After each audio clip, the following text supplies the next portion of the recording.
आईच्या शेवटच्या साडीने वाचवले 1.5 लाख. हो, हे खरं आहे. तर झालं असं की कोल्हापूरच्या नवशा मारुती मंदिराजवळील झोपडपट्टीत राहणारे रशीद सय्यद आणि पत्नी रेश्मा सय्यद हे पती पत्नी जूम प्रकल्पातील कचरा विघटनाचे काम करतात. खासगी ठेकेदारांकडून मिळणाऱ्या 8-10 हजार रुपयांच्या पगारातून कुटुंबाचा उदरनिर्वाह चालवतात. मुलगा सलमान आणि मुलीच्या चांगल्या शिक्षणासाठी ते कष्टाने रक्कम साठवत होते. घरी तिजोरी नसल्याने कपाटात गाठोड्यात रोख रक्कम ठेवली होती. काल सकाळी शॉर्ट सर्किटमुळे त्यांच्या घरात भीषण आग लागली. सर्वजण कामाला गेले होते. आगीत प्रापंचिक साहित्य जळून खाक झाले. 5 तोळे सोन्याचे दागिने वितळले तर जवळपास 3 लाखाच्या नोटा जळून खाक झाल्या. अग्निशमन दलाच्या अंदाजानुसार 15 ते 20 लाखाचे नुकसान झाले. कष्टाची आयुष्यभराची कमाई राखेत मिळाली.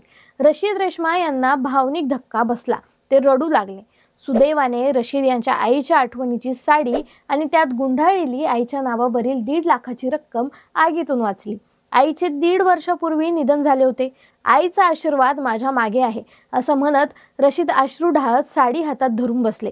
ही रक्कम आणि आठवण त्यांच्यासाठी एकमेव आधार राहिली. मुलांचे भविष्य उज्ज्वल व्हावे अशी त्यांची इच्छा आता नव्या संघर्षाने पूर्ण होईल.